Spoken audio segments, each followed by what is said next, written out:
ప్రభువైన యేసుక్రీస్తు నామమున మీ అందరికీ శుభవందనాలండి. ఈరోజు దేవుని వాగ్దానము యెషయా గ్రంథము 40వ అధ్యాయము 31వ వచనము. యెహోవా కొరకు ఎదురు చూచువారు నూతన బలము పొందుదురు అని వాగ్దానం పరిశుద్ధాత్మ రాత్రి లేసి ప్రార్థన చేసి స్తుతులు చెల్లించి మళ్ళీ ప్రార్థన చేసి దేవుని ఉన్నప్పుడు దేవుడు ఈ వాగ్దానం ఇచ్చాడు. వెంటనే స్టేటస్ పెట్టిన చూడండి ఇక్కడ. అలాంటి మనం ఉదయకాల సాయంత్రకాల అర్ధరాత్రి ప్రార్థన చేస్తున్నాం, స్తుతియాగం చేస్తున్నాం, బైబిల్ అయితే పూర్తి రాశానండి. దేవుని కృప వలన ఇంకా ఉపాస ప్రార్థన చేస్తున్నాం, ఇంకా ఆ విధంగా చేస్తున్నాం కాబట్టి దేవుడు మనకి నూతన బలాన్ని ఇస్తానని అంటున్నారు అన్నమాట. దేవుడు ఆయన కొరకు ఎదురు చూసేవారు మరి నూతన బలం పొందుతారని అంటున్నారు అన్నమాట.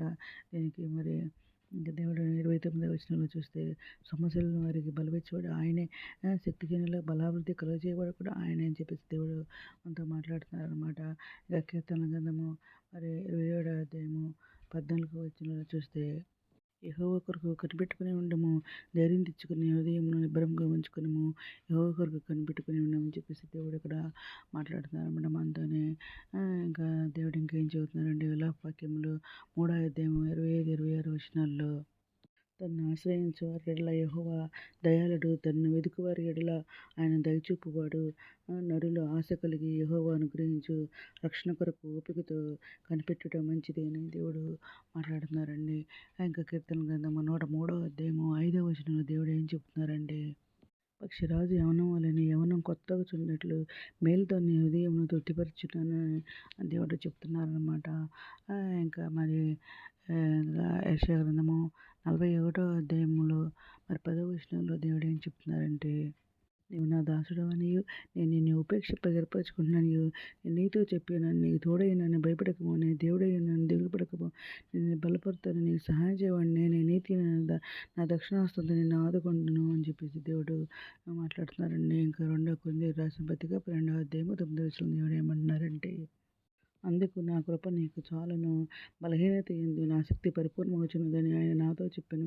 కాగా క్రీస్తు శక్తి నా మీద నిలిచి ఉన్న నిమిత్తము విశేషంగా నా బలహీనతల యందే బహు సంతోషంగా అతిశయపడుదునని దేవుడు ఇక్కడ మాట్లాడుతున్నారు అన్నమాట.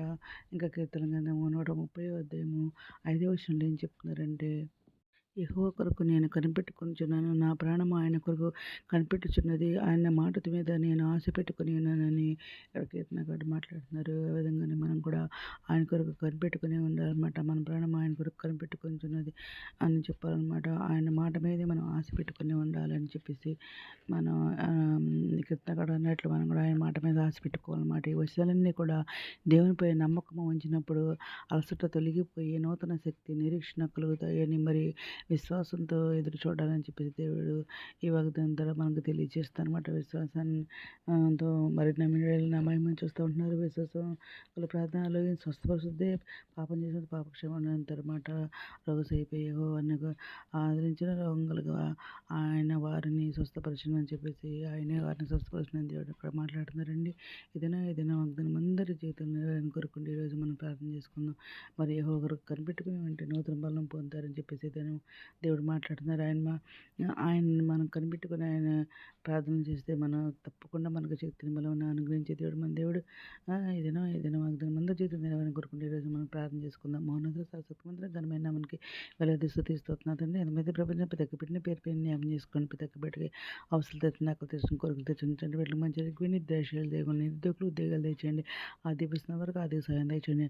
అందరికీ స్వస్థపరచండి. వేదన దుఃఖం వచ్చిన గుంగిన వారు లేదండి రక్షణ వారు రక్షణ తెచ్చండి.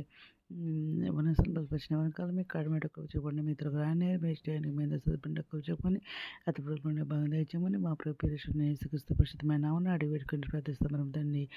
మేము దీని ప్రార్థనలో మా కుటుంబం గురించి కూడా ప్రే చేయమని మనం చేసుకున్నాండి. ప్రభు సేవలో మీ సహోదరి.